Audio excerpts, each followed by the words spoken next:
Inspiring interviews with today's top landlords. This is the Rental Income Podcast. And now, Dan Lane. Jim, let's start off by talking about your strategy. Can you tell me your strategy for buying rentals? Yeah, absolutely. So my wife and I got started buying one rental property a year. And our strategy was to put it on 15-year loans and really take advantage of paying down the loan balances with the rent every month. The downside to a 15-year mortgage is that you're going to have less cash flow today because you've got a bigger mortgage payment. The upside to a 15-year mortgage is that you're gaining equity in the property very quickly. You can always tap into that equity to continue to buy more rental properties. Or if you don't do anything, in 15 years, you're going to have a free and clear property that's going to be producing a ton of cash flow. On the podcast today, we're going to learn more about what Jim's doing and see if it makes sense to buy properties with a 15-year mortgage. Joining us on the podcast today from Nashville is Jim Barry. We'll take a quick break to thank our sponsors. We'll come right back and we'll talk to Jim. Investing in rental properties can be complicated, but it doesn't have to be. My friends at MidSouth HomeBuyers sell completely rehab turnkey properties in both Memphis and Little Rock, and they've been doing it for 23 years. All their properties come totally rehab. They put on a new roof, new kitchen, new bath, new plumbing, new electric. Everything is brand new. They also have a tenant that's moved in before you close, so you get cash flow on day one. MidSouth HomeBuyers also continues to manage the property for you after closing. It couldn't be easier. Everything is 100% done for you. All their properties also come with a couple of guarantees. They have a 1-year total maintenance warranty and a lifetime occupancy guarantee. Personally, I just closed on my 5th property with MidSouth HomeBuyers, and I couldn't be happier. If you want to talk to a happy customer, reach out to me. I'm happy to answer any questions, or you can check them out at midsouthhomebuyers.com. It's a lot of work to find a really good rental property, and when you actually find that property, you want to make sure you're working with a lender that can get that loan closed. The lender that I recommend is Chaley Ridge from Ridge Lending Group. She's a nationwide lender, and her specialty is helping investors finance rental properties. She has a ton of loan programs, and she can find something customized to you for your situation. If you want to find out more or you're ready to get started today, just go to ridgelendinggroup.com. That's RIDGE lendinggroup.com, NMLS 42056. Tell me about your rentals. Yeah, we have 10 single-family houses in between Nashville and Chattanooga, so they're all in Tennessee. They're all 3-bedroom properties, and they all have between 1.5 and 2.5 bathrooms. And I think it's interesting that you're doing 15-year mortgages. Why did you decide on that? We are a big fan of getting low interest rates on all of our loans and then trying to pay those off as quick as possible. We just saw that we could get about 0.5% or 0.75% lower interest rate taking that type of loan, and it was a nice fixed interest rate. So that was the approach that we took. We always actually pay more on our loans than just the 15-year, than just the regular payment. So it really didn't reduce the amount of money that we were getting each month. It just required us to pay a little extra. Wow. So a 15-year mortgage, I mean, you're paying off the property a lot quicker, but making extra payments on it, you're paying it off even faster. So, like, how long do you think it'll take you to pay off a property? Yeah, most of ours, we're looking at 8 to 9 years. 8 to 9 years. Wow. Okay. And as far as making the numbers work, I mean, you've got more expenses than just the mortgage. There's going to be repairs and vacancy and other stuff that comes up. Do you have enough money left over after you collect the rent and pay the mortgage to cover all that, or are you having to come up with that extra money by taking money out of your pocket? So by doing the strategy that we decided on, we've actually paid off about half of our properties already. So there's um, some pretty good cash flow Yeah. that's able to cover all the repairs and taxes and insurance and all the other costs associated with it. Wow. Okay. So the strategy is get the properties paid off, and then so right now, are you not? I guess you're not really taking any cash out of the business. You're really just focusing on getting those mortgages paid off. Right, So right. it's Yeah. like So a we've been doing this now for a little over 14 years, and we haven't taken any money out of those properties. so is the plan then to get them all paid off, and then at some point live off the cash flow?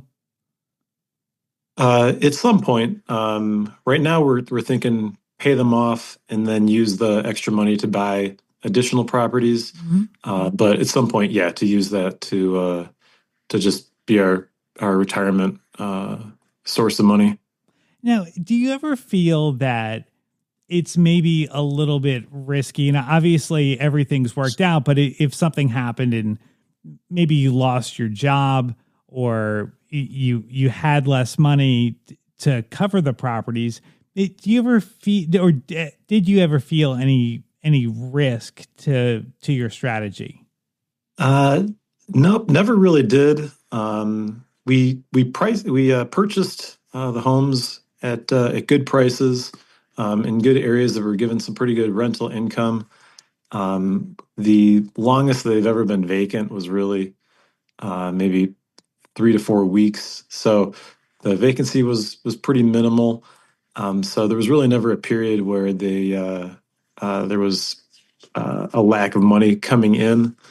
Um, my wife and I both have jobs, so if one of us was not able to work for a period of time, that really wasn't a risk we were worried about. Yeah, and I feel like at this point you've kind of gotten past any of the risk with having half your properties paid off. You have a lot of cash there, so I feel like any risk that may have been there, you've kind of gotten past at this point. Yep, Yeah. yep, I think so. Now, as far as buying the properties, how are you financing them?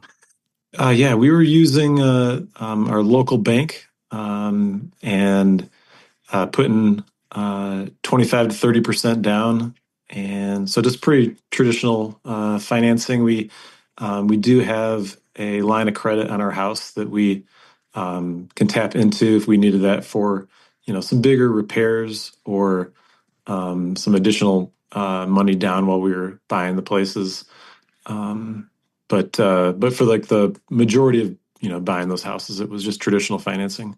And you were saving the down payment from your jobs, just putting money aside every month. Yes. Yep. And then as far as buying one a year, that's just how long it was taking you to build up the down payment money. Correct. Correct. Awesome. Yeah. Awesome.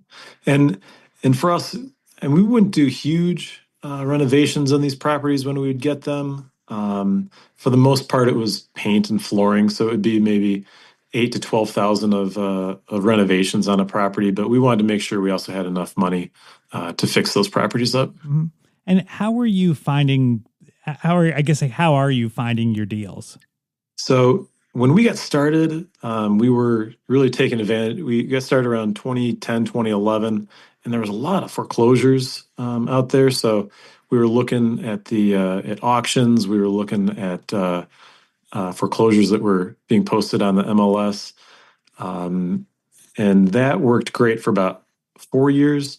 But then after that, we started looking just at more traditional ways to get properties. So we weren't really doing much with like wholesalers, but uh, we had one unique one where we had a neighbor post it on Facebook that they were looking to sell, and so we got a pretty nice deal off of that one.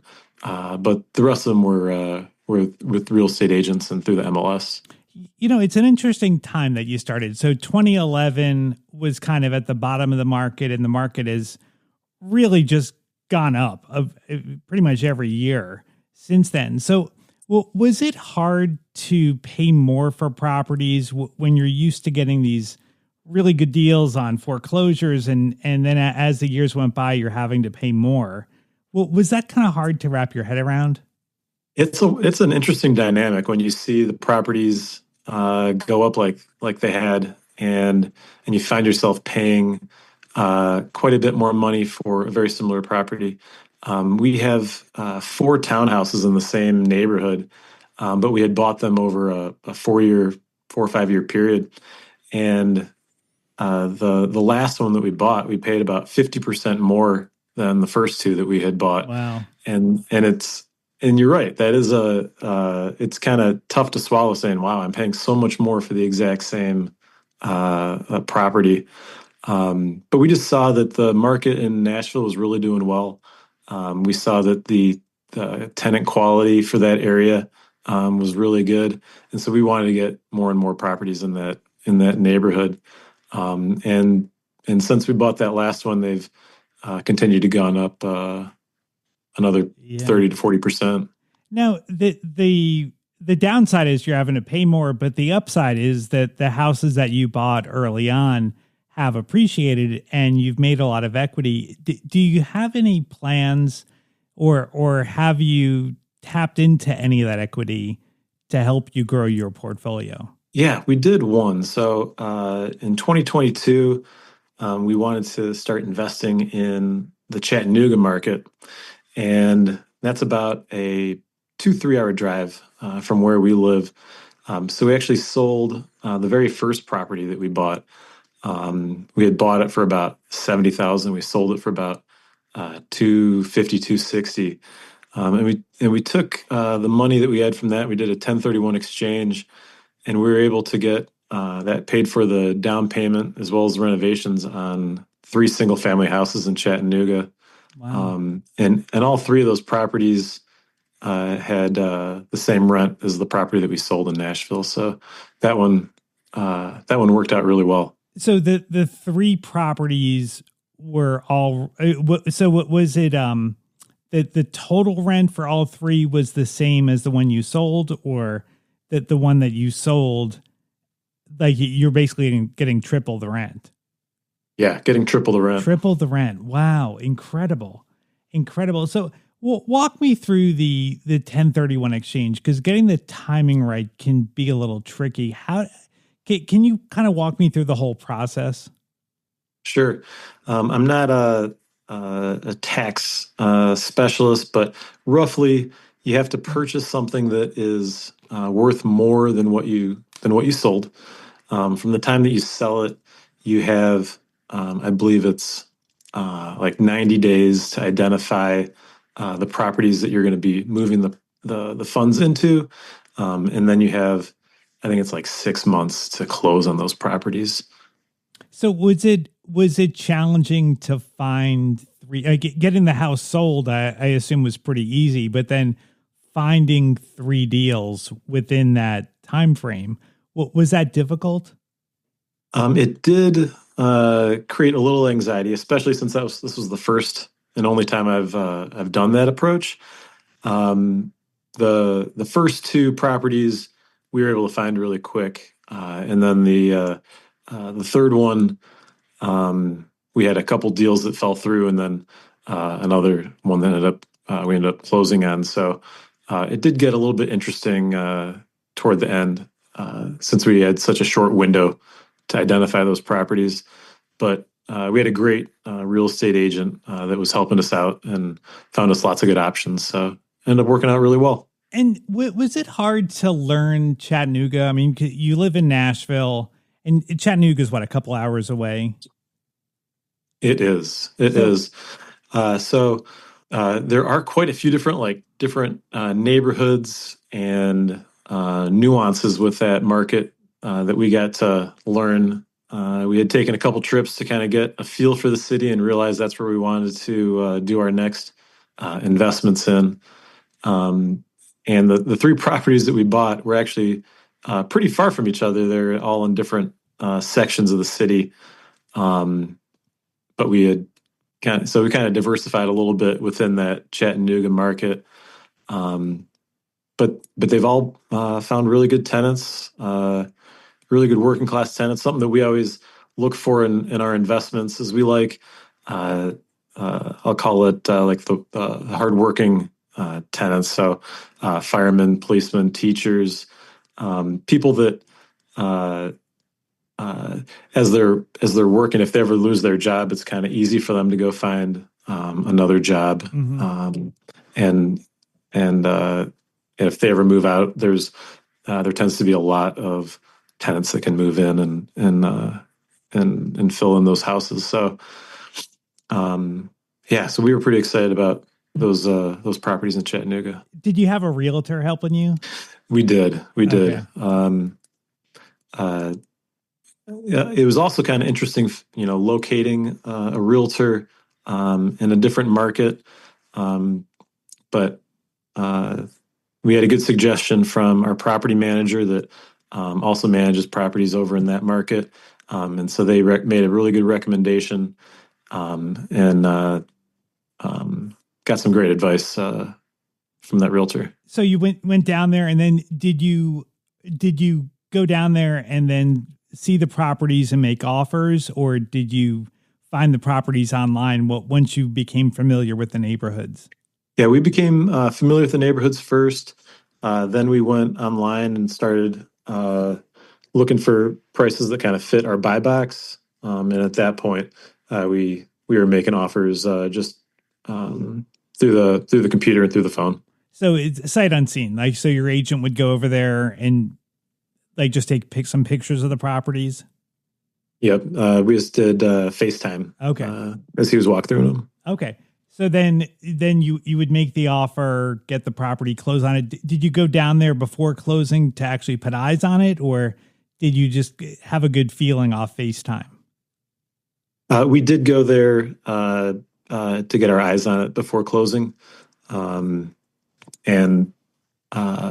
we had hired a inspector to go through and identify anything that we needed to, one, give us comfort on the property, but also to see if we needed to request any like concessions from the sellers.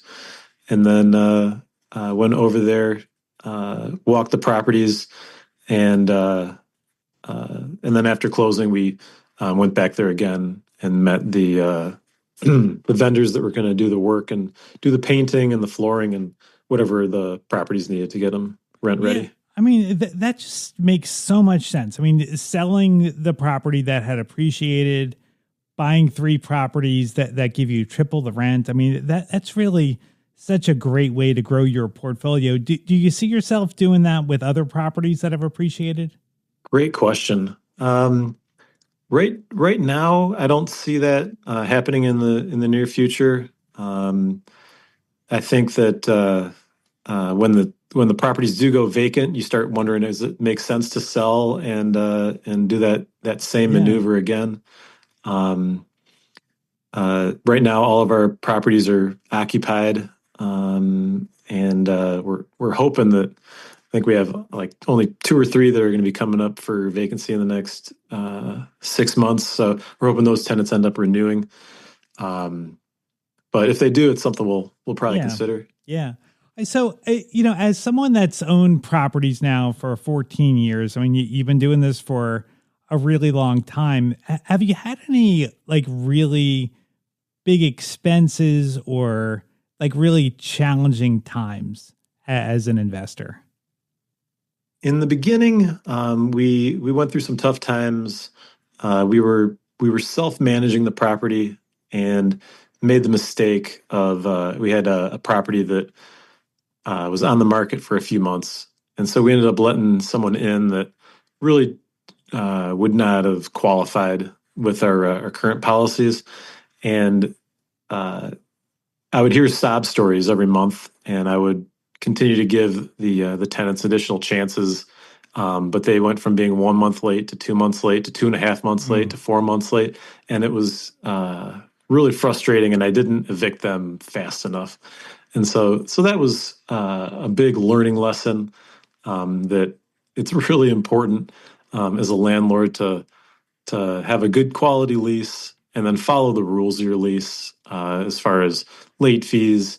If they don't pay, start the eviction like the lease says.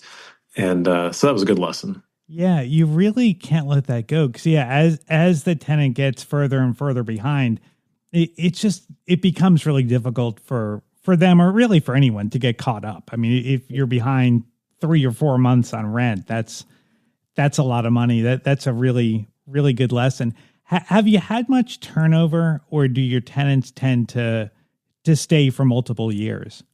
So we started pricing our properties for rent a little bit below market rents, about 4 to 6% below market rent. And we found that we would fill the houses a lot quicker. But then on renewal, the tenants we always increase the rent something, but we try to keep it a little bit below market rent. And we found that they stick around a lot longer when you do that. We found that the repair costs when you have turnover is pretty high.